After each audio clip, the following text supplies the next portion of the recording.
And welcome to another hour here in the X Zone. My name is Rob McConnell, and we're coming to you from our broadcast network, offices, and studios in beautiful Hamilton, Ontario, Canada. If you would like to send us an email, xzone@xzoneradiotv.com, on all social media sites, X Zone Radio TV. And if you would like to find out what we have going on the X Zone Broadcast Network, visit our website, xzbn.net. And for all the programming schedules for the X Zone TV channel on Simul TV, visit www.simultv.com. My guest this hour is a gentleman that I thoroughly enjoy talking to. His name is Benjamin Radford. And who is Benjamin Radford? Well, I'm glad you asked. He's the deputy editor of Skeptical Inquirer Science Magazine, a research fellow with the Committee for Skeptical Inquiry, author of over 1,000 articles on a wide variety of topics, including urban legends, the paranormal, critical thinking, and media literacy. He's the author of more than 8 books, a board game, and the list goes on and on and on. Just getting back from a week-and-a-half vacation, he took time out of his busy day to come here and join us. And Benjamin, always great having you with us. Thanks for having me on. It's always have a great time talking to you. Thanks, Ben. First of all, what was it like on the vacation? Did you get any relaxation done, or were you was it a working vacation? No, that's a great question. I was actually gone for almost 2 weeks down in Costa Rica and Panama. Mm-hmm. And, one thing that my friends and family quickly learn is that if I'm going on vacation, usually out of the country, there's always going to be an element of investigation. Yeah. I can relax, but part of who I am is learning and stuff. And so for example, while I was down there, I was interviewing people about the duende, which is a figure in Central American folklore, which is he's a little sort of trickster figure. Sort of like an elf or a fairy, right? And he's said to have a long beard and very, very short stature. But perhaps the most interesting facet about him is that his feet are backwards. His feet are backwards. His feet are backwards, yes. Okay. And for those wondering why are his feet backwards, the answer is that again he's a trickster figure, and so the idea is that if you see footprints in the jungle, for example, or in a meadow. You'll think that he's going in one direction, but in fact, of course, because his feet are backwards, he's going in the other direction. So while I was down there, I interviewed some people about some of the folklore and stuff, and so that was one of the things I did. Oh, wow. So you had a good time, and did anybody there give you the evil eye? Not that I know of, at least not to my face. And I understand that you are quite proficient when it comes to the topic of the evil eye. And that was an attempt at a segue. I'm sorry if it didn't work. So tell us about the evil eye. Yeah, no, I got that. I appreciate the segue there. Oh, so I've written about the evil eye extensively and researched it in my capacity as a folklorist. Right.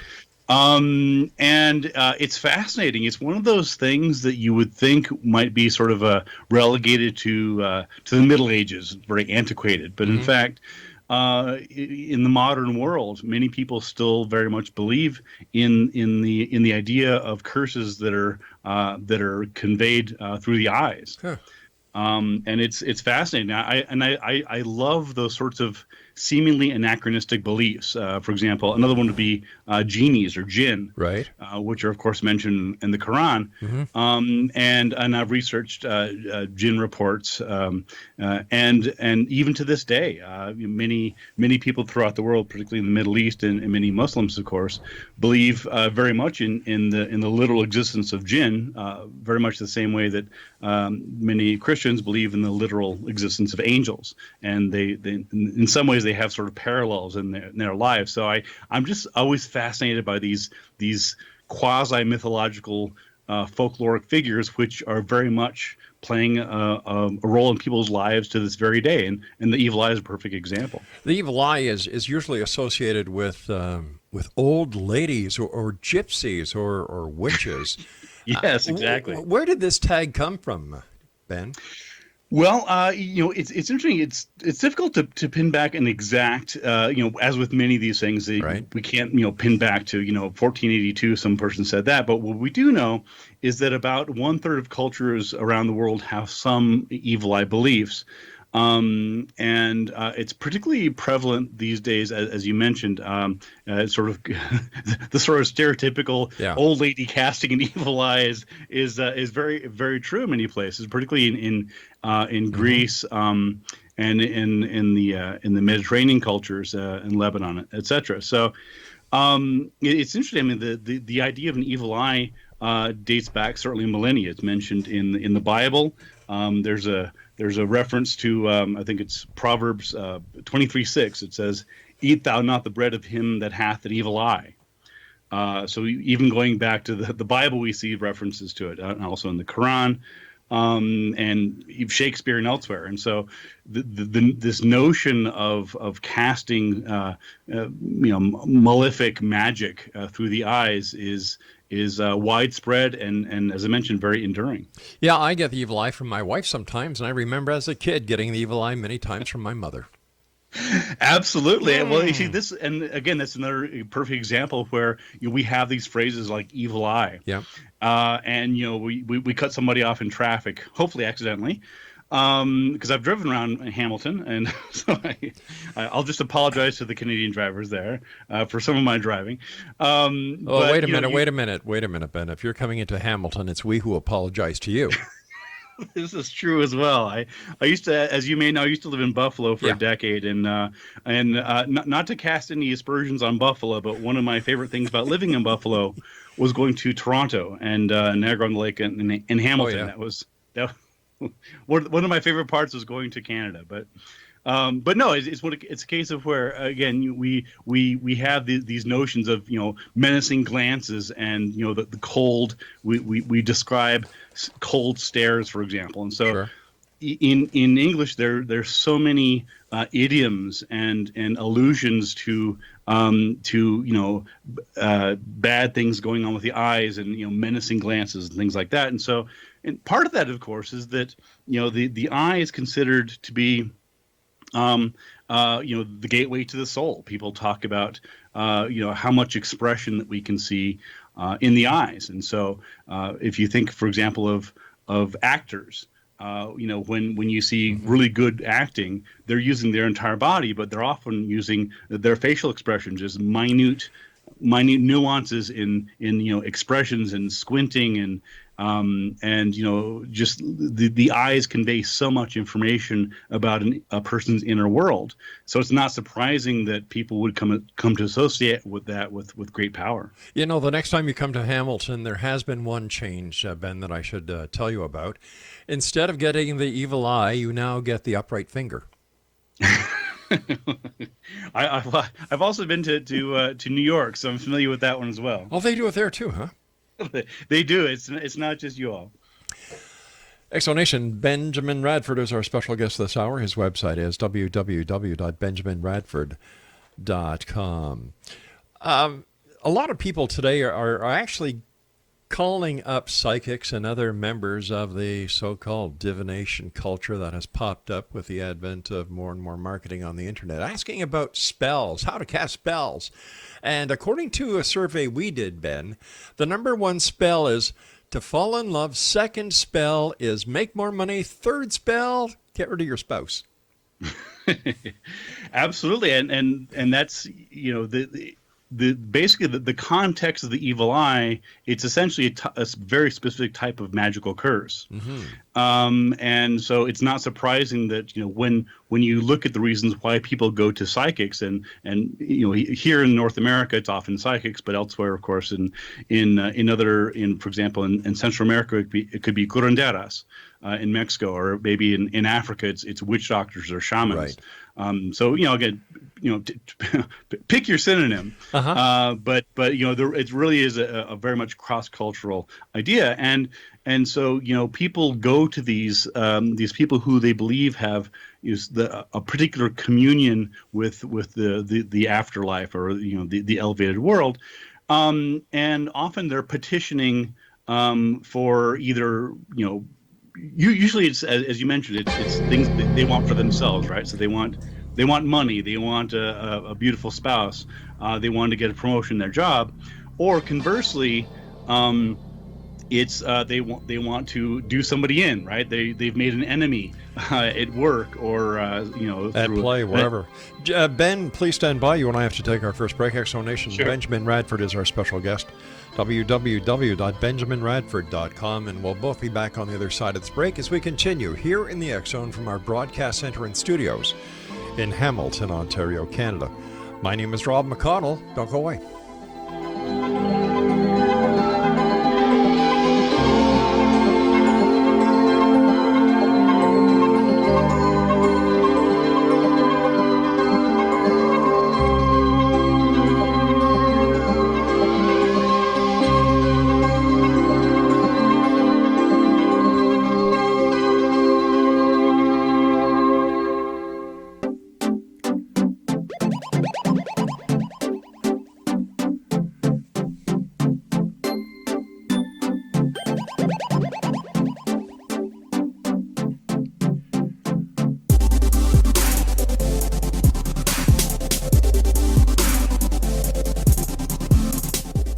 Exonation. Benjamin Radford is our very special guest. His website is www.benjaminradford.com.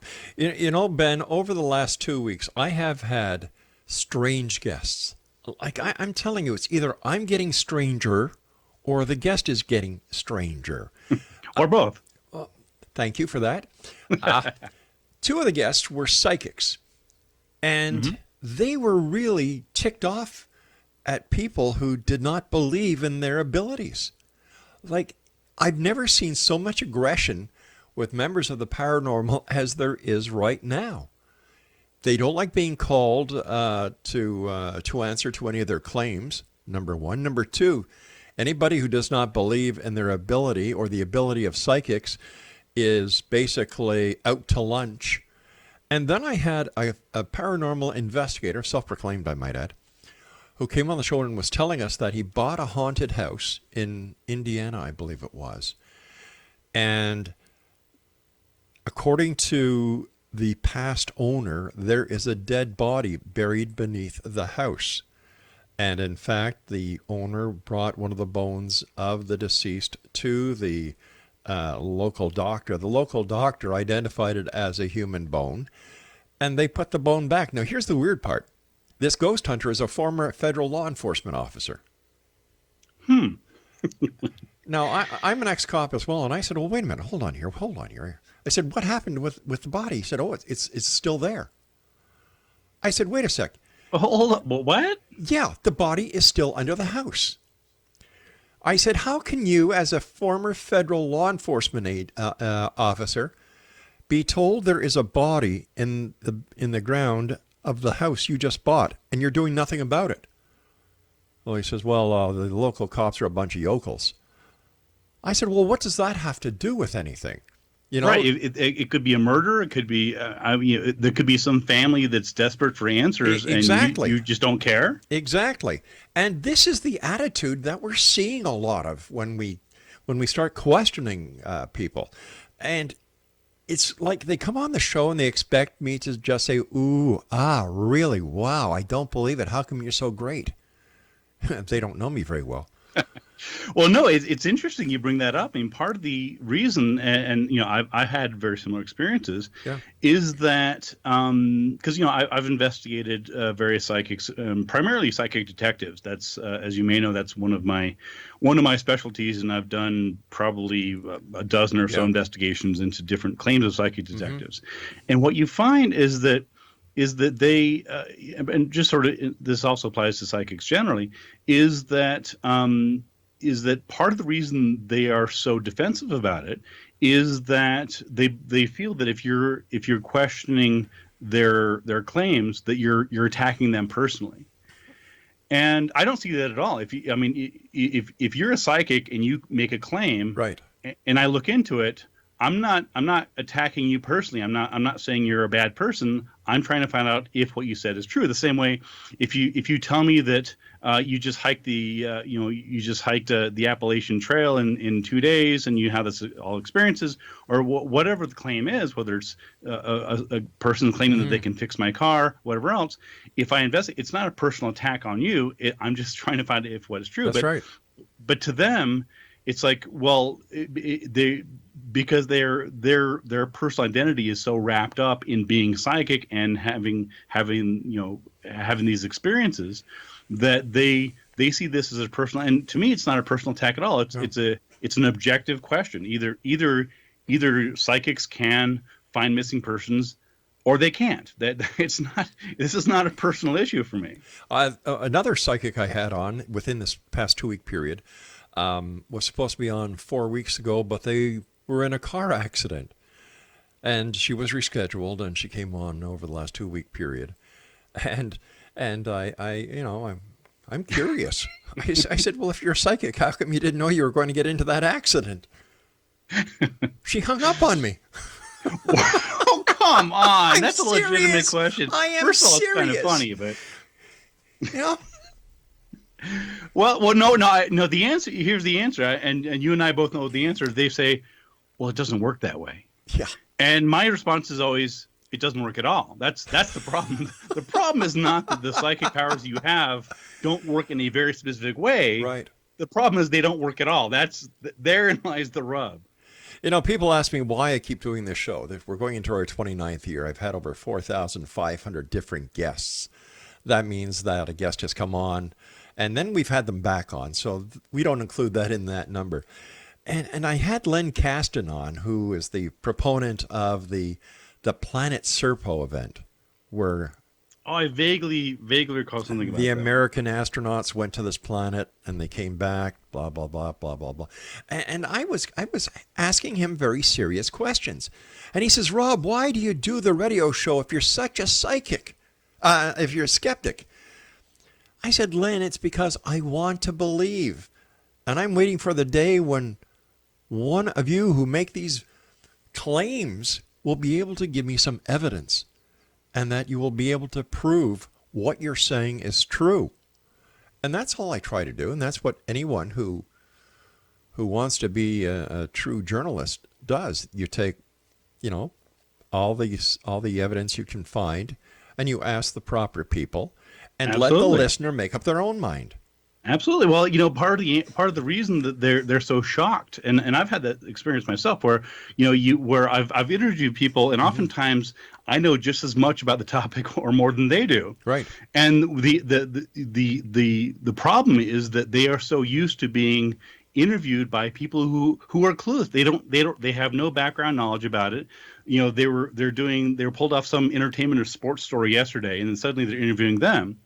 And when they're actually being interviewed by somebody who actually has some background knowledge, all of a sudden, like, whoa, hold on, you know something about this, and suddenly they're out of their league. Yeah. And because they're so used to just blank slate interviewers who just ask 2 or 3 pre-prepared questions that they're given, and then just say, oh, that's wonderful, and they move on.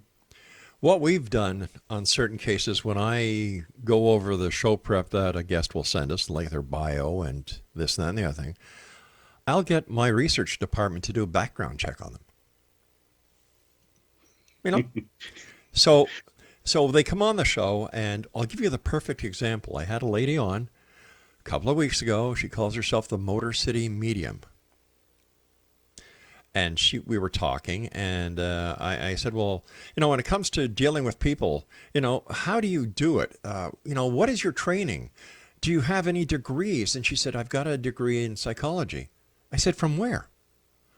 The University of Michigan. I said, are you sure it isn't a Bachelor of Science from Aquinas University? Wham! Wow. Why lie?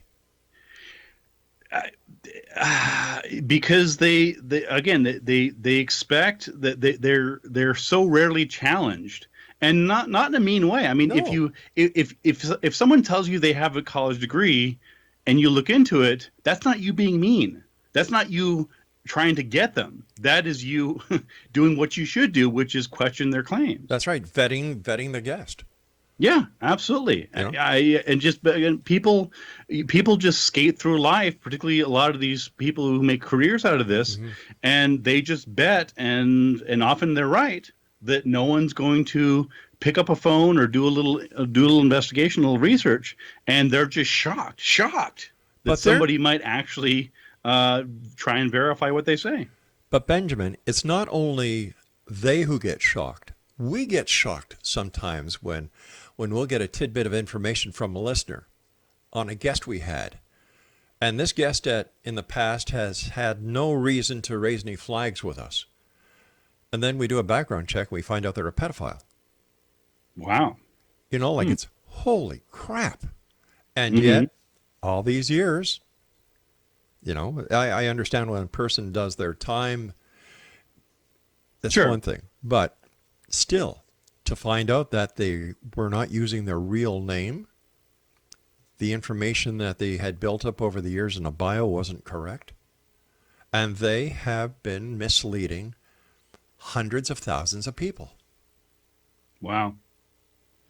Yeah, I just, and it's, I'm an open book. I mean, you can find me in Wikipedia. I tell you exactly where I got my college degrees. The university, they're legitimate. I have nothing to hide. So it's the people that are sort of shifting. Well, don't look too close. Those are the ones you got to watch out for. My favorite saying is, if you have nothing to hide, you have nothing to fear. That's true. People say, "Oh, Big Brother's watching me." Well, that's good. Right. That's the problem. Yeah. Well, they want information on this. They've got all the information they'll ever need. You can't stay off the radar for very long. Well, especially these days. Yeah. I mean, it's fascinating to me. I've had discussions with oftentimes not all of them, but often they're conspiracy theorists or they're sort of quasi conspiracy theorists, and they'll be complaining about how Big Brother's watching them and about they think their phone is tapped and about how people are trying to get so much information. I said, you put so much. I can look on your Facebook page, and within about 20 minutes, I can know pretty much everything I need to know about you because you're voluntarily putting it on social media. So you don't need to be worried about the NSA tapping your phone. You should be more worried about what you're putting on Facebook. Benjamin, stand by. You and I will be back on the other side of this news break at the bottom of the hour. Exo Nation, Benjamin Radford is our very special guest. It's always a great pleasure to have you here with us, Benjamin. And if you'd like to find out more about Benjamin, his many books are available on Amazon.com, and his website is www.benjaminradford.com. This is the X-Zone, and by the way, my real name is Rob McConnell, and we're coming to you from our broadcast center that is really in Hamilton, Ontario, Canada, the home of the Erectus Fingerus when we get mad at people. We'll be back on the other side of this break. Whatever you do not go away.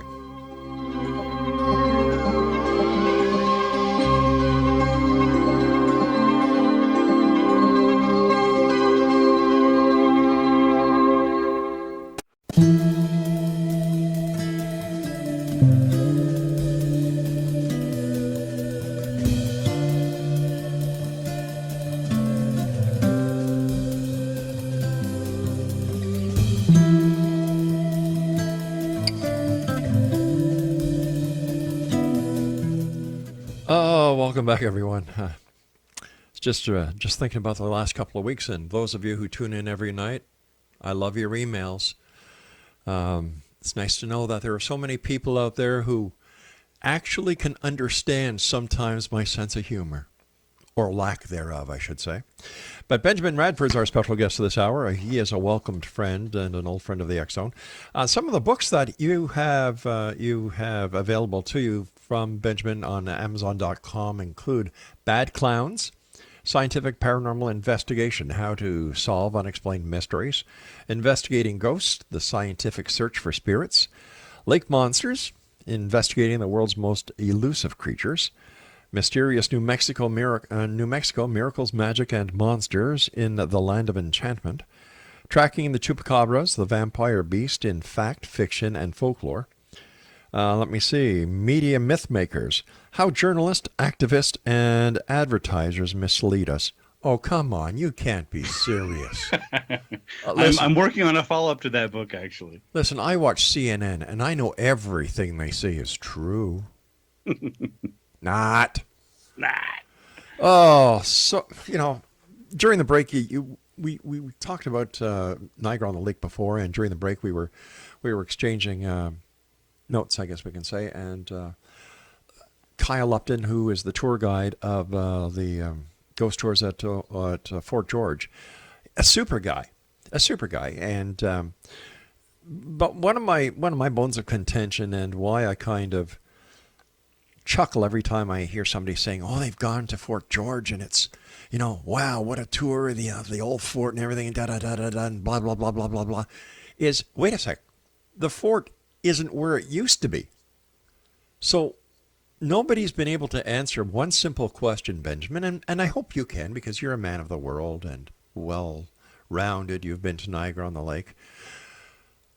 Why would the ghost be in a fort that was rebuilt where it wasn't before? That's a great question. That's actually a question that I ask in my most recent book, Investigating Ghosts, which you mentioned. It actually just came out a couple months ago, and the audiobook will be released in a few weeks. And not promoting the book so much, but in fact, as it happens, the last two chapters in that book are about Fort George, specifically investigation I did there. And the very last chapter in the book is specifically on Sarah Ann, who's Fort George's most famous ghost. Yes, allegedly the ghost of a little girl there. And in researching the history of Sarah Ann and trying to figure out if there's any truth to it, not only did I, of course, go to and spend a fair amount of time at Fort George, I also I spoke to Kyle and I looked at some of the different books there, Jim Hill and Jeff Bellinger and Kyle's books. And I was trying to trace back exactly where did this idea of a young girl ghost named Sarah Ann, where did that come from? How do we trace that back? And that was one of the questions that was problematic, was that exactly as you pointed out, that when people go and do the ghost tours of Fort George, which, let me be very clear, is a beautiful, fascinating place. It is. Yeah, I mean, I enjoyed Niagara on the Lake and Hamilton and all the areas around there. But when you go these days to go see Fort George and you do both the historical and the ghost tours, they often neglect to mention that what you're seeing, the soldiers' barracks and the officers' barracks and all that, with the exception of the powder room. Essentially none of that was there. I mean, it was been moved and burned down and moved around, and so it's all well and good to sort of say, okay, well, this is a modern reconstruction of what we think it may have been like. But yes, you're exactly right. In fact, one thing that I found in terms of the ghosts that are said to populate Fort George is that, in fact, relatively few people actually died at Fort George on those particular grounds. If anything, the battles and the deaths would have been closer to the river, yes, not on the grounds that's currently there. Another thing about the fort, I went on a tour with Kyle. It was the autumn time, and of course he's wearing his cape, and he's got the candle in the, I guess, candle holder. Very evocative. Very, very, and people are saying, as he's giving the tour, that this is where this is where that is, and people are saying, "Oh, listen, I can hear the violins, I can hear soldiers. Did you hear that?" And I'm saying, what the hell did you guys do? Go to the Angel Inn, look for Captain Swayze before you came here? Why? No, you're right. This is the thing, is that if you just look at photos of Fort George, if you've ever actually been there, you don't realize just how close it is to Niagara on the Lake. Yeah. It's not as if this is some sort of remote fort in the Manitoba wilderness. This is yards away, meters away, since we're in Canada, from a bustling metropolis that has radios and car alarms and music, and so this idea that someone wandering the grounds is hearing drum soldiers from the regiment, it's just, what are you talking about? And And you know what? I see this a lot more when it comes to people who conduct ghost investigations, is that it seems as if one person gets an idea or hears something, then it's like it's contagious. Everybody else hears it or everybody else sees it. Is this psychology at play? It absolutely is, and there's a couple factors at play. One of them is what's called folie à deux, and it's basically means the folly of two. Right. Which probably know it being French, but it's basically this notion that you can have two people that one person that basically unintentionally influences somebody else's interpretations and beliefs. There's a really great example of this. It's a fictional example. It's a film called Bug, which is directed by William Friedkin, who's of course best known for The Exorcist. Yes. But it came out about maybe 10 years ago and has Ashley Judd in it. And if anybody's interested in looking at again, it's a fictional case, but it's very clinically accurate in terms of the dynamics of folie à deux. So but that's very much what happens, is that you have people humans are social animals.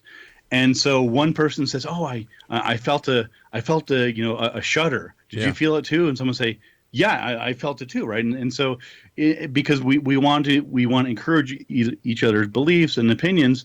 And again, this is all subconscious. It's not that anybody's intentionally faking or hoaxing or exaggerating. That's just how people are. That's how humans. That's how these things work. And so it's often the case. One of the things I investigate is mass hysterias, and the same principle is involved. Where in mass hysteria, a lot of people don't really understand what it is. It's not faking. It's a form of social contagion, where one person will sense something, they'll feel nauseous, they'll feel odd, or they'll see something going on, and other people will independent of any external contaminant or any chemical or anything, will see that person reacting, and they'll begin to take on those symptoms. So, for example, a person who is feeling lightheaded or nauseous, or complaining of headaches. In a closed social group, such as a school, for example, or a nunnery, or a factory, other people will see that, and they will begin exhibiting those symptoms themselves, and they'll attribute it to some external cause, and that's very much what happens. Another example would be talking about schools. If you have a child who is sick in a classroom and vomits, watch how many other kids in that classroom vomit. Mm-hmm. I don't know if I've told you this before. Andrew Crystal, a friend of mine, used to be at a radio station in Toronto, 680. And we decided to do an experiment one day. I went down to the corner of Bloor and Yonge and looked directly up. My hands were by my side, and this was all part of the experiment. And I was just to look up and not say a word to anyone. While I was doing that, Andrew's producer came, and he was going to basically be the observer. Well, within 10 minutes, there was about 30, 40 people around me looking at that thing in the sky that I was looking at. And they were pointing and saying, "Oh, I see it. There it is." And all I was doing was standing there looking straight up. Brilliant. Brilliant. I love it. Well, what did people report seeing? That dot, that funny thing in the sky. Okay. And the majority did not say what they saw, but they saw that thing in the sky that I was looking at.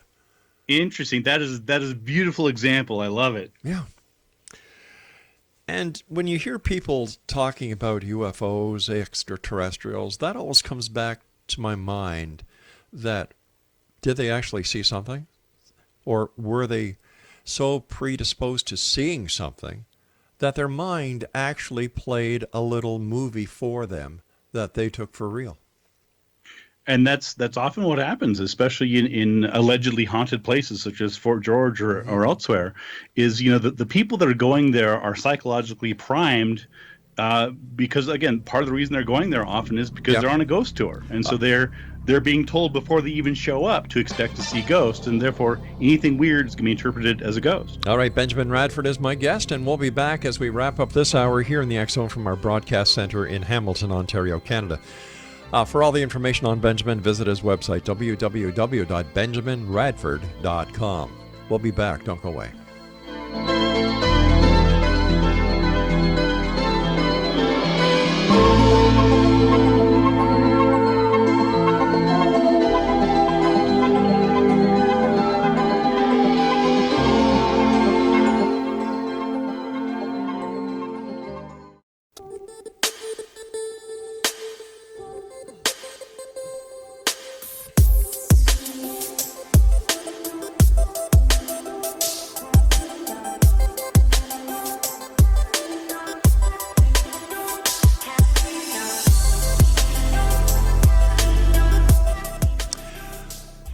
Benjamin Radford is our special guest this hour, www.benjaminradford.com. First of all, Ben, I want to thank you ever so much for coming on the show. I truly appreciate having you on the show, and I love the articles that you write and the books, so please keep up the great work.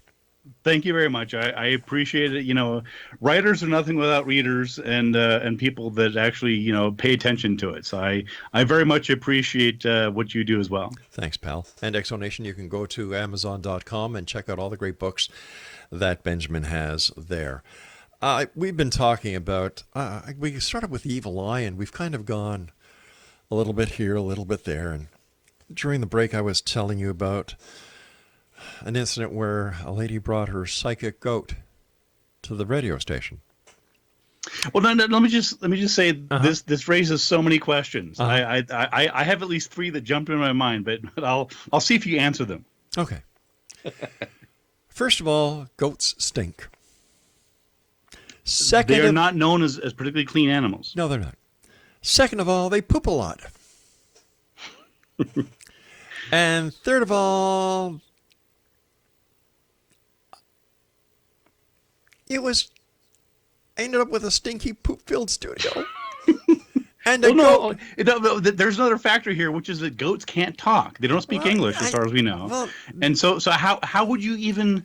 How would you know? Even if for all I know, my cat is psychic, but I can't communicate with the cat because we don't speak the same language. So how do I even know that? Well, you know what? This lady from Hamilton, that might explain some of it. I'm from Montreal originally, so yeah, take it from there. Send your angry emails to me. That's fine.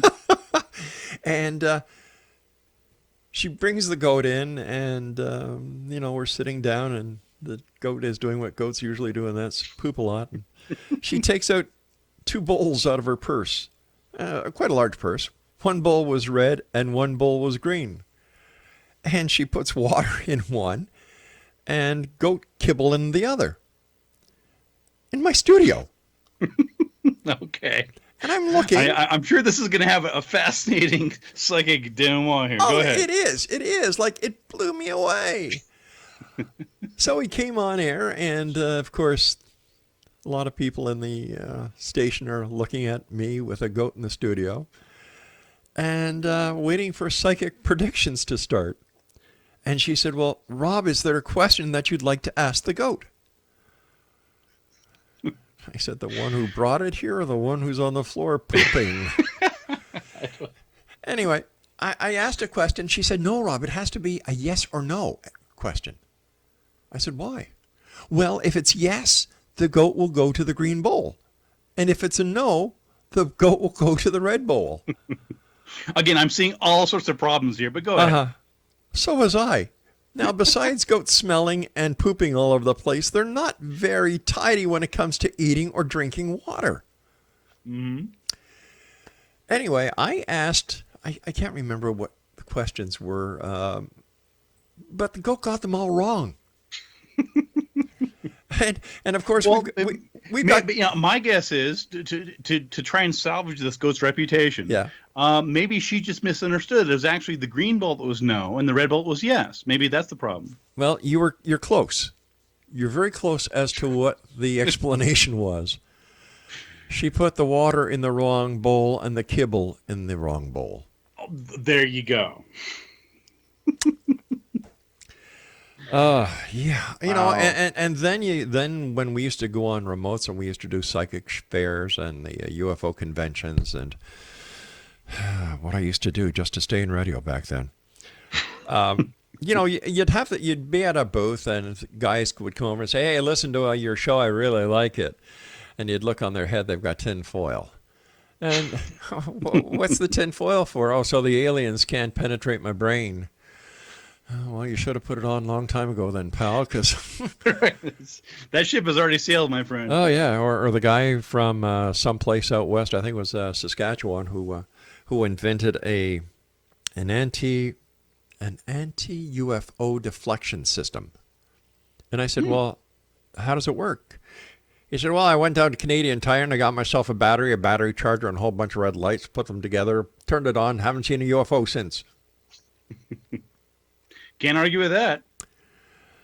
Well, here's the question. I said, well, did you ever see a UFO before? He said, no, but I just want to make sure they never came. And then people wonder why this paranormal genre is not being taken seriously. I'm starting to think, Benjamin, that the paranormal is where groups of people who do not fit into society, they assemble together to be with like-minded people. I think that there's a lot of truth to that. I mean, when I've talked to groups who go out, for example, to look for ghosts or go look for Bigfoot or Sasquatch, what have you, a lot of times, when you sort of, or when I try and point out to them, it's like, well, this is all well and good, but you realize that you're not actually, number one, finding any evidence, right? I mean, it's like we've been doing this for 12 years. How's that going?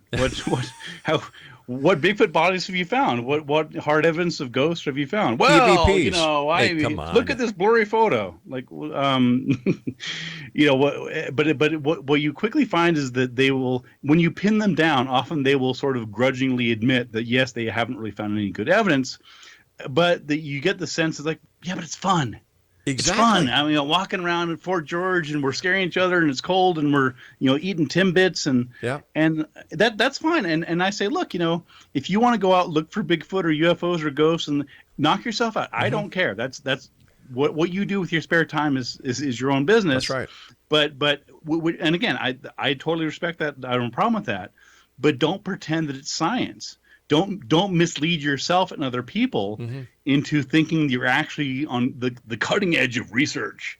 You're not. You're walking around with your friends, drinking some beers and looking for Bigfoot. This is not science. Which itself is dangerous, and going into the woods at night like that. This isn't the smartest thing to do. And I had one of the lead Bigfoot investigators on the show a couple of weeks ago. And I was asking him questions, and I said, why do you do it? Over all these years with the hundreds of Bigfoot groups that are out there, there's no smoking gun. How come Bigfoot hasn't been photographed? How come there's no cadaver of Bigfoot? How come nobody's run over a Bigfoot on the forest roads? And he says, well, we all know he's not there, but it's a getaway for us. Mm-hmm. I said, what? I appreciate the candor. I said, what? He says, well, Bigfoot's not real. I told you this? Yeah. Wow. I'm surprised. Usually you don't get that sort of admission, but that's. He was very honest, and he said, well, we get out into the woods, we all get together, we meet together, we exchange stories, and we have a weekend away from home. I mean, he's exactly right. I'm just surprised he actually admitted. I mean, there's so much of it is it's the same reason people get together to play poker or watch sports or hang out. It's just it's a community of like-minded people, regardless of whether it's actually doing any good. Yeah, and hey, listen, if you want to go out into the woods and enjoy nature, I'm all for that. And but when some people start telling me they hear knocks, wood knocks, and so many other things, and yet they can't tell you anything about the social life of Bigfoot. They can't tell you if where the origin of Bigfoot comes from. And it's like Okay, so you didn't fit in with the ghost people. You didn't fit in with the UFO people. You didn't fit in with the lake monster people. You're not a psychic. So, oh, wait a minute. There's Bigfoot. I like the outdoors. You found a place to fit in. Yeah, exactly. Oh, my gosh. Hey, listen, it's always great talking to you. Anything new coming up with you? I'm just plugging away. I'm actually I just celebrated the 1 year anniversary of a podcast. Hey. It's called Squaring the Strange, and it's a weekly podcast, and I've been on the air for about a year. You can find it on iTunes and elsewhere. Again, Squaring the Strange. I've written my most recent book, as I mentioned earlier, is Investigating Ghosts, and I'm probably going to be doing a follow-up book here in the next 6 or 9 months on sort of follow up to my Media Mythmakers book, sort of talking about society and culture and things like that. So that's what's keeping me busy these days. I would imagine that around Halloween you're busy as well.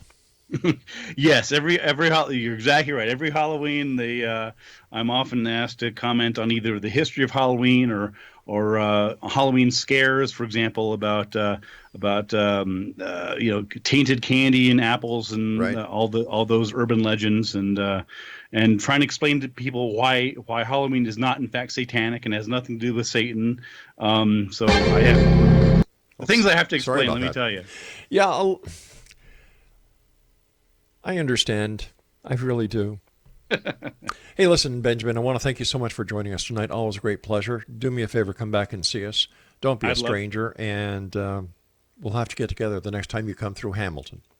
Absolutely. I'd love to. Take care. Take care, Benjamin. X Zone Nation, Benjamin Radford has been our guest this hour. You know what? This is the kind of interview I really like. It's two guys sitting down at a Tim Hortons, sipping some coffee, having a few Timbits, and talking about whatever comes up. And the best part about what we did tonight is we just kept the paranormal in the loop about what we were talking about. And the paranormal is real because it's based on belief. And belief is the strongest power in the universe, as I've seen it so far. And why do I keep doing this show? Is because I'd like to believe. I really would. But until I see the evidence to prove my logical mind wrong, I'll be here, Rob McConnell, here in the X Zone from our broadcast center and studios in Hamilton, Ontario, Canada. Don't go away.